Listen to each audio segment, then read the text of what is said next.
మిరా అయితే మాత్రం మొదలుగా చూసుకుంటే విజువల్ ఎఫెక్ట్స్ బీజిఎం మాత్రం చాలా అంటే చాలా బాగున్నాయి సినిమాలు. నిజంగా చెప్తుంది వాటికి కొట్టింది లేదు సినిమాలు. చాలా అంటే చాలా బాగుంది. 60 కోట్లు ఇంత అవుట్పుట్ ఇచ్చారంటే చాలా 100 కోట్లు తీసి నిర్మాతలు సిగ్గు తెచ్చుకోవాలి ఈ సినిమా చూసి. బట్ ఏంటంటే కథ పాయింట్ ఒకటే హైలైట్గా ఉంది సినిమాలో. మిగతా తీసే స్క్రీన్ ప్లే కావచ్చు, ఆ సీన్స్ కావచ్చు అంతా కూడా చాలా పేలవగా తేలిపోయినాయి. వాడారన్న. ముఖ్యంగా చూసుకుంటే ఫస్ట్ హాఫ్ గెటప్ సీన్ గారు కామెడీ బాగుంటుంది.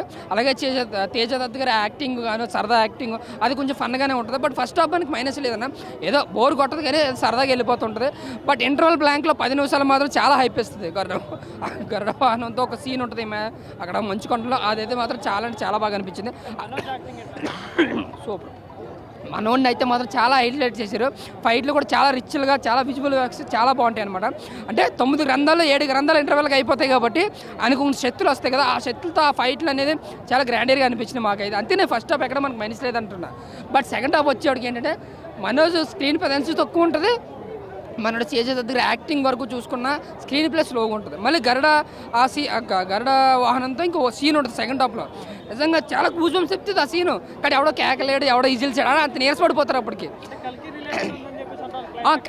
అంటే ఏం లేదన్నా కలికితో సంబంధం లేదు కానీ కాకపోతే కలికి బ్యాక్గ్రౌండ్ స్టార్టింగ్లో మనకి వచ్చావా లేట్ అయింది ఆచార్యపుత్ర ఆ సీన్ని రిపీట్ చేయనట్టు ఉంటుంది లాస్ట్లో. అంటే ఆ సెటప్ అది అలాగ అనిపిస్తారు. నిజంగా కలికి గుర్తుకొస్తే ఎంట్రన్స్ అంటే ప్రభాస్కర్ వాయిస్తో మొదలవుతుంది. నిజంగా అందరూ కేకలేస్తారు ప్రభాస్కర్ వాయిస్ రాకనే. నిజంగా గూజ్ బంప్స్ అనమాట అది. బట్ క్లైమాక్స్ మైనస్ సినిమాకి చాలా పేలువుగా తేల్చేశారు. అంటే ఏదో ఎక్స్పెక్ట్ చేస్తాం, వచ్చాడు కొట్టాడు వెళ్ళిపోయాడు అంతే అనిపిస్తుంది అంతే. ఎందుకు చూడాలంటే 60 కోట్లు ఎంత అవుట్పుట్ ఇవ్వడం ఎప్పుడు చూసుంటారో అది దానికోసం చూడాలి, బీజిఎం కోసం. ఫస్ట్ హాఫ్ వరకు ఓకే. అంటే సినిమా ఏదైతే ఎక్స్పెక్ట్ చేసి వస్తారో అంత ఎక్స్పెక్ట్ చేసిన సగం కూడా రీచ్ అవ్వలేదు. బట్ మిరా సినిమా కోసం ఒకసారి అయితే హ్యాపీగా చూడొచ్చు. మూవీలో అన్న మనోజ్ గారే పవర్ఫుల్, మనోజ్ గారే హైప్, మొత్తం మనోజ్ గారే. బట్ తేజ దత్ ఏంటంటే మన ముందు అనలేదు. బట్ ఏంటంటే ఒక సూపర్ హీరో, ఒక పవర్ ఉంటుంది చేతిలో. తను కూడా సూపర్ హీరో కాబట్టి ఎవడైనా ఆయన ముందు చిన్నోడే. అది మనం దృష్టిలో పెట్టుకుంటాం సినిమా చూసినంతసేపు. యావరేజ్ ఫీల్ నిజంగా చెప్తున్నాను. ఇది 2 వారాలు అంటే ముఖ్యంగా చెప్తున్నాను సార్, టికెట్లు పెంచకుండా తక్కువ బడ్జెట్ అంటే తక్కువ బిజినెస్ చేయడం వల్ల కొంచెం మొదలుగా సేఫ్ అయ్యే అవకాశం ఉంది. ఎవరో తిట్టుకోరు ఈ విధంగా అయితే. మనీ ఎక్కువైంది లేదంటే బిజినెస్ పోయిందని డిస్పోర్టర్లు కానీ ఎవరు కూడా తిట్టుకోరు. ఎందుకంటే సినిమా హైప్ వల్ల ఫస్ట్ 3 డేస్ కలెక్షన్లు అయితే వచ్చేచ్చేమో కానీ సినిమా పరంగా చూసిన తర్వాత ఏం చూసారో అనిపిస్తుంది. అంతే ఒకటే మేడం.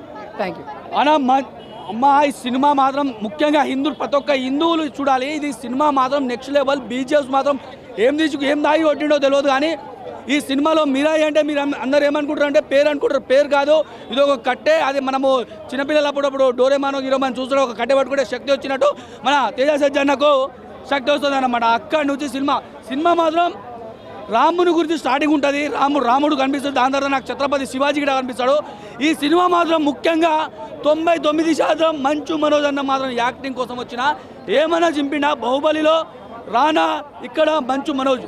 తెలుగు ఇండస్ట్రీలో మన మంచు మనోజ్ అన్న పెద్ద హీరో కాబోతున్నాడు. ఇది రాసి పెట్టుకోండి. బీజిఎమ్స్ మాత్రం ఏమైనా ఉందా.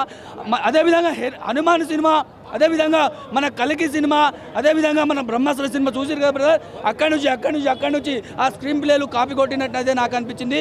టోటల్గా ఈ సినిమా పాటలు మాత్రం నెక్స్ట్ లెవెల్. మొత్తం మీద ఈ సినిమా మాత్రం ఎక్కడి నుంచి కాపీ కొట్టినా, స్క్రీన్ ప్లేలు కొట్టినా, స్టోరీ మాత్రం కొత్తగా చూపించిండు. స్టోరీ మాత్రం అక్కడి నుంచి దొంగలించిండు. కాకపోతే కొత్తగా చూపించిండు, కొత్తగా తిప్పి చూపించిండు అన్న మన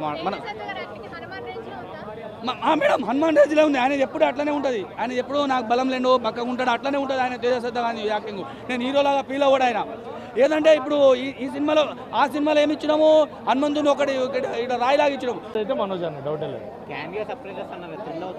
ఖచ్చితంగా క్లైమాక్స్లో రానా గారి పెర్ఫార్మెన్స్ అండ్ గోల్డ్ మ్యాన్గా వస్తున్నారు.